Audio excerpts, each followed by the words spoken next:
ওম শান্তি। চলে এসেছি আজকের মুরলি রিভিশন নিয়ে।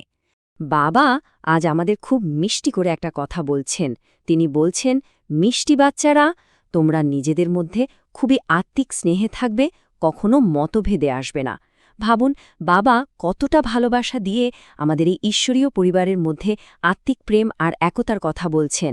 এটাই আজকের সারা মুরলির মূল ভাব। তো চলে আসুন দেখে নিই আজকের এই জ্ঞানযাত্রায় আমরা কি কি বিষয় নিয়ে আলোচনা করব। প্রথমে থাকছে আজকের মূল শিক্ষা, তারপর একটা গভীর প্রশ্ন উত্তর পর্ব, ধারণার জন্যে মুখ্যসার, বাবার দেওয়া একটা সুন্দর বরদান, আর শেষে একটা স্লোগান। আচ্ছা, তাহলে শুরু করা যাক আজকের মূল শিক্ষা দিয়ে। আজকের টপিকটা খুবই গুরুত্বপূর্ণ, ঈশ্বরীয় পরিবার আর আসুরি পরিবার। এখানেও বাবা শুধু বাইরে থেকে দুটো আলাদা পরিবারের কথা বলছেন না, বরং আমাদের ভেতরে দুটো আলাদা চেতনার কথা বলছেন। দেখুন, একদিকে হচ্ছে ঈশ্বরীয় পরিবার, কেমন সেটা, যেখানে শুধু আত্মিক স্নেহ, দিব্য গুণ, আর একটা যেমন দুধ আর চিনি মিশে যায় ঠিক তেমন একতা। কি সুন্দর না? আর ঠিক তার উল্টো দিকে রয়েছে আসুরি পরিবার। ওখানে কি দেহ অভিমান, ঝগড়াঝাঁটি, মতভেদ, যেন নোনা জল, যা মুখে দেওয়া যায় না। বাবা আমাদেরকে স্পষ্ট বলছেন যে এই ঈশ্বরীয় পরিবারের গুণগুলোই আমাদের জীবনে ধারণ করতে হবে। আর এই বিষয়টার সঙ্গে এই আজকের গীতটাও খুব মিলে যায়। গীতটা হচ্ছে, ভোলানাথের থেকে অনুপম আর কেউ নেই। সত্যি তো, কত ঠিক কথা। আমাদের শিব বাবা, আমাদের ভোলানাথ পিতা, তিনি কত অনুপম। কারণ তিনিই তো এই সঙ্গম যুগে এসে পতিতদের পাবন করেন আর আমাদের এই সুন্দর ঈশ্বরীয় পরিবার স্থাপন করেন। এবার বাবা আমাদের একটু ভেতরে ঢুকতে বলছেন। জ্ঞান তো শোনা হলো, এবার শুরু হচ্ছে প্রশ্ন উত্তর পর্ব, মানে নিজেকে জিজ্ঞাসা করার সময়। আর বাবা আজ আমাদের সবার জন্য একটা খুব শক্তিশালী প্রশ্ন রেখেছেন, যা আমাদের নিজেদেরকে নিজেদের অন্তর থেকে জিজ্ঞাসা করতে হবে। প্রশ্নটা হলো, প্রত্যেক ব্রাহ্মণ বাচ্চাকে নিজেই নিজেকে অন্তর থেকে কোন কথা জিজ্ঞাসা করতে হবে?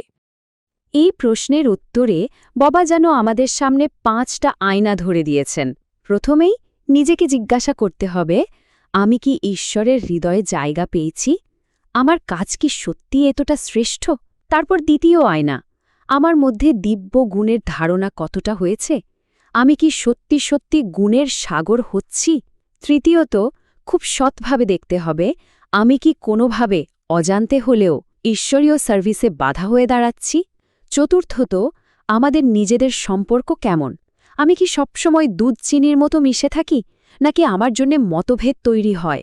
আর শেষ প্রশ্ন, পঞ্চম আয়না, আমার জীবনের প্রত্যেকটা পা কি শ্রীমত অনুসারে চলছে?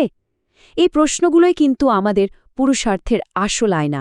তো এই আত্মজিজ্ঞাসা করার পর এবার বাবা আমাদের পুরুষার্থের জন্য কিছু প্র্যাকটিক্যাল পয়েন্ট বলছেন, যা আমরা প্রতিদিনের জীবনে ধারণ করতে পারি। প্রথম পয়েন্টটা হল, বাপদাদার হৃদয়ে জায়গা পেতে গেলে আমাদের সেবা করতে হবে মন, বচন আর কর্ম দিয়ে, 3ভাবেই। আর দুটো শব্দ বাবা ব্যবহার করেছেন, অ্যাকিউরেট আর অলরাউন্ডার। অ্যাকিউরেট মানে হলো যা করব ঠিকঠাক করব, কোনো ভুল যেন না থাকে। আর অলরাউন্ডার মানে হলো সব কাজে পারদর্শী হয়ে উঠতে হবে। আর দ্বিতীয় পয়েন্টটা, এতটা দেহি অভিমানী হতে হবে যেন পুরনো কোনো সম্বন্ধীর কথা মনেই না আসে, শুধু আত্মিক স্নেহ, নিজেদের মধ্যে শুধু ভালোবাসা। আর ওই যে নোনা জলের কথা বলা হয়েছিল, তেমন বিভেদ সৃষ্টিকারী কিন্তু হওয়া চলবে না। আসল কথা হলো পুরনো জগতের প্রতি সব টান ছেড়ে দিয়ে এই নতুন আত্মিক পরিবারে স্থিত হয়ে যাওয়া।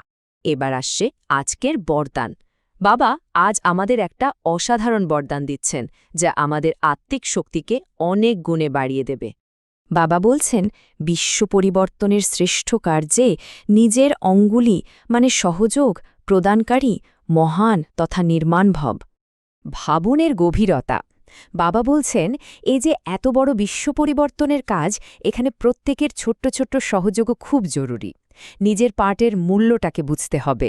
আর সবচেয়ে বড় কথা, যতই মহান হয়ে উঠব ততই নির্মাণ হতে হবে, মানে নম্র হতে হবে। আসল মহত্ব তো নম্রতার মধ্যেই লুকিয়ে থাকে। আর আজকের এই আলোচনা শেষ করব একটা স্লোগান দিয়ে, একটা সহজ কিন্তু খুব শক্তিশালী চাবিকাঠি।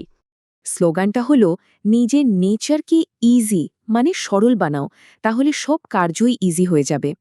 কত সত্যি কথা, তাই না? যখন আমাদের নিজের স্বভাবটাই সহজ সরল থাকে তখন বাইরের যত কঠিন পরিস্থিতি বা কাজ আসুক না কেন সব কিছুই হালকা আর সহজ মনে হয়। আসল খেলাটা ভেতরের নেচারের। যদি এই স্মৃতি আপনাকে বাপ দাদার আরও কাছে নিয়ে যেতে পেরে থাকে তাহলে অনুগ্রহ করে এই ভিডিওটি লাইক করুন এবং অন্যান্য রুহানি ভাইবোনেদের সঙ্গে শেয়ার করুন যাতে তাদের পুরুষার্থেও এটি সহায়ক হয়। ওম শান্তি।